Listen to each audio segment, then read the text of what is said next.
Bali, nandito kami kasi ikaw yung dahilan kaya nandito kami. Yan. Kaya tinatanong kita bakit nagkaroon ng ganito dito sa inyong tribo. Salamat, sir. Ang ganda ng tanong mo. Pero actually, isa ito sa pinapangarap natin kung bakit nagkakaroon ng ganito mga outreach program dito po sa aming pamayanan, sa tribo namin, especially dito sa tribo ng mga katutubong mangyan dito sa Oriental Mindoro. So for now, ito pa lang yung nakakayanan natin na gawin dito pa lang sa community natin, pero ang balak talaga natin dito is ma-expand pa siya, hindi lang dito sa community na to, maging doon sa ibang tribo po dito sa tribong mangyan dito sa Oriental Mindoro. So meron kami dito 7 tribes, and then yung tribo na to na kinabibilangan natin sa ngayon is ito yung katutubong mangyan alangan. And then kung bakit tayo nagkaroon dito ng ganitong outreach program, ng mga programa dito po, kasi sa kagustuhan natin na matouch yung buhay ng ating mga katribo dito, na kung mayroong mga dapat na mayroong mga dapat na maiparating sa kinauukulan is mabigyan ito ng pansin sa pamamagitan ng mga presentation, sa pamamagitan ng mga video natin, sa pamamagitan ng mga ginagawa natin. At alam niyo ba na good news kasi po, unti-unti nang nangyayari po yung mga pinapangarap natin ngayon sa pamamagitan ng mga tao na narito ngayon, especially po doon sa mga sponsor. Nandito po ngayon sila Pugo Motovlog. Maraming salamat, si Ma'am Dimple, si Ma'am Evangeline Bradley. Maraming thank you po sa inyo. Kay Sir San Lakbay, grabe. Na-appreciate ko yung pagpunta niyo dito. Kay Ma'am Jaja sa asawa ni Sir San Lakbay. Jaja TV, maraming salamat kasi nag-effort talaga kayo. At sa lahat po ng sponsor, kasama dyan si Ma'am Myra Bes Montepeo, maraming salamat po. Sa lahat po ng tumulong dito sa programa na to para maisakatuparan dito sa tribo namin. Talagang napili niyo po yung tribo namin para bigyan ng ganitong klaseng blessings. Maraming salamat. Sana po maulit-ulit. God bless po. Yan yung mga ipamimigay nating food packs ng mga idol. Ayan, may kasama yan mga nebulizer. Pamimigay dito sa community ng ating ang dama yung mga tuway. Ayan po yung ipamimigay na food packs.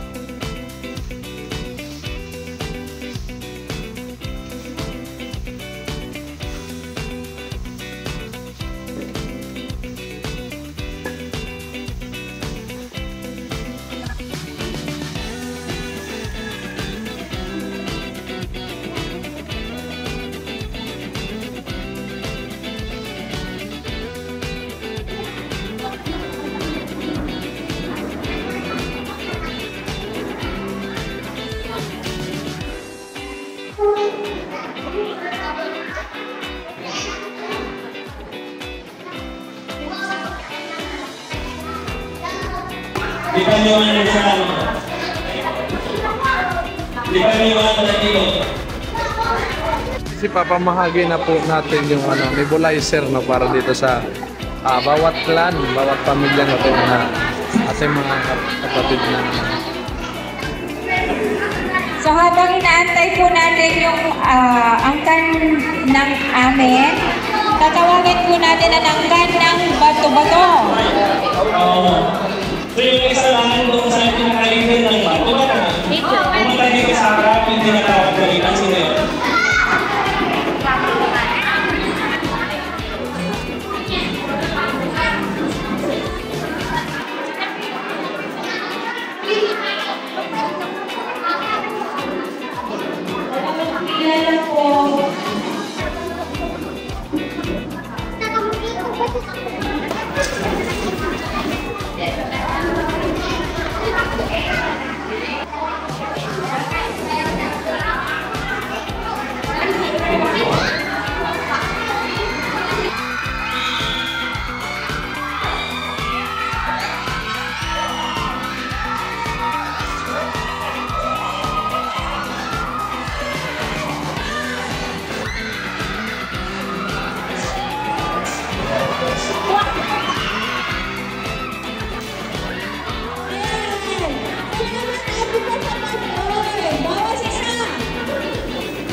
Ayaw!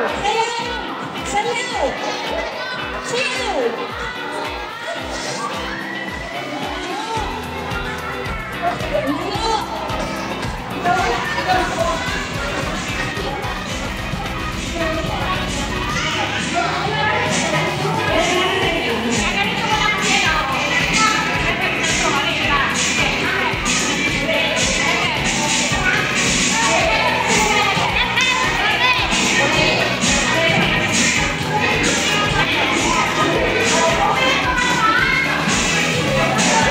Yung ginawa nating outreach program, yung pagtulong sa kapwa. Alam ko hindi nyo lang dito ginagawa. Ano yung nagtulak sa inyo para gawin itong bagay na Naranasan ko lahat ng kahirapan. Kung anumang blessing na nakuha ko, gusto kong i-share sa mga bata. Sila ang mga anghel sa lupa. May puso ka para pahalagahan ang bawat isa. Pwedeng gamitin na instrumento para ipahatid yung mga pagpapala o biyaya para sa iyong kapwa. Hindi mo na kailangang mag-isip pa ng 2 beses. Pagbukal sa puso mo ang pagtulong, hindi ka man makapagbigay ng 100%. Ang nagtulak sa akin doon ay yung makatulong. Daluyan lang tayo ng pagpapala. Ngayon, tayo yung nagagamit. Kaya hindi na ako nagdalawang isip dahil ang purpose talaga namin ay yung makatulong. Ay yung naipakita mo, yung pagpapahalaga mo para sa kapwa. Masarap talagang tumulong. Sabi nga nila ay mas masarap tumulong kaysa ikaw yung tinutulungan. Nang naaksidente yung asawa ko, mga tao nagsisipuntahan sa bahay namin, tinutulungan kami. Kaya ngayon, ibinabalik naman namin yung ginawa sa amin ng Panginoon no, na kami tinutulungan. Kami naman ang tumutulong ngayon sa iba. Sa aabot ng aming makakaya. Ako po ay bunga rin ng kahirapan. So, narating po natin ang ating kinalalagyan ngayon dahil naging matibay, matatag ang ating puso. So sa lahat ng mga nakakaranas dyan ng kahirapan, ito lang ang masasabi ko po sa inyo. Wag na wag nyo pong isusuko. Wag po kayong susuko sa hamon ng buhay. Kung ano man ang kaya nating ibigay sa mga katulad natin na kaibigan natin ay i-share na po natin ang blessings. Ang Diyos ay hindi natutulog. Lahat na ibinigay mo sa ating kapwa ay ibabalik din sa inyo. Siksik, liglig at umaapaw. isang salita lang na pwede nyong iwanan para i-connect doon sa naging karanasan natin within 3 days? Pagbabalik. May mga bagay akong nakikita na dito pa lamang sa tribe na sadyang madudurog ang puso mo eh. Yung pusong mababa para sa iyong kapwa. Pag nakita mo ang sitwasyon ng iba, luha lang ang mayaan mo eh. Na ibibigay mo. Walang dahilan para hindi ka bumalik dito. At pagbalik mo, alam mo na kung ano yung mga posibleng pangangailangan lalo na ng mga bagay na dapat yun ang nabibigyan tuon o nabibigyan pansin. Sila dapat talaga ang natututukan. Isa sa dahilan ng pwede kong pagbalik dito ay mga bata. Ang daming pangangailangan ng mga bata.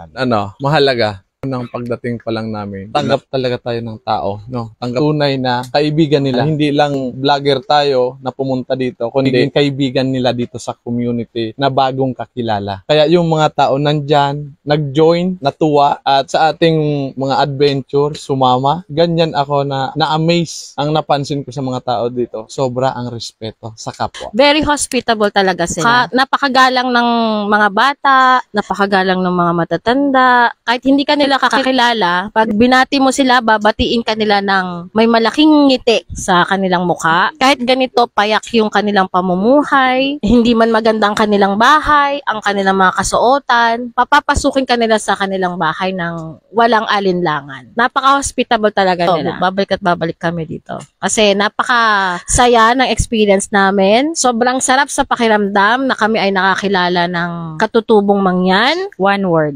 kayamanan.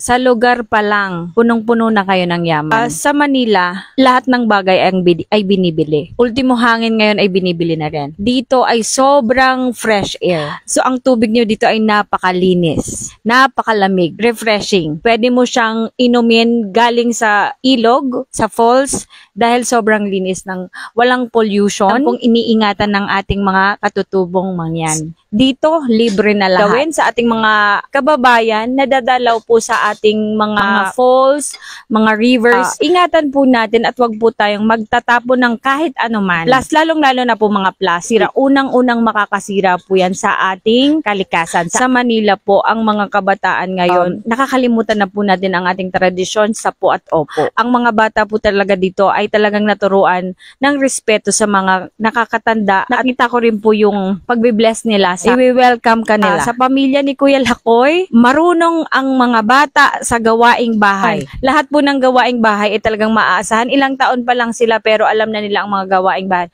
Kaya isa din sa kayamanan yon ng mga magulang na ang kanilang mga anak ay sobrang napalaki nila ng maayos. Pagpapasalamat naman po ang sa ating mga sponsors, lalong-lalo na po sa aming kaibigan na napakaganda, si Ate Myra Bes Montepillo. Kahit nasa ibang bansa po kayo, inishare nyo po ang inyong blessing. Kap Edmond Espiritu, maraming salamat po sa iyo. Hindi ka nagdalawang isip na mag-abot. Salamat po sa inyo, Kap Carlito. Clay Vasquez, salamat po sa mga gloves na ibinigay nyo po. Sa Mandaluyong Group, sa Morenang Diwata and Friends, salamat po sa inyong lahat. Sa Live for a maraming salamat po sa inyo. Para po kay Doc RC, maraming salamat po. Hindi po namin magagawa to kung hindi dahil sa'yo. At hindi ko rin po makikilala si Kuya Lakoy kung hindi dahil sa'yo. Kaya maraming salamat din po sa'yo, Doc. Samahan sa lungkot at kaligayahan, tunay na kaibigan,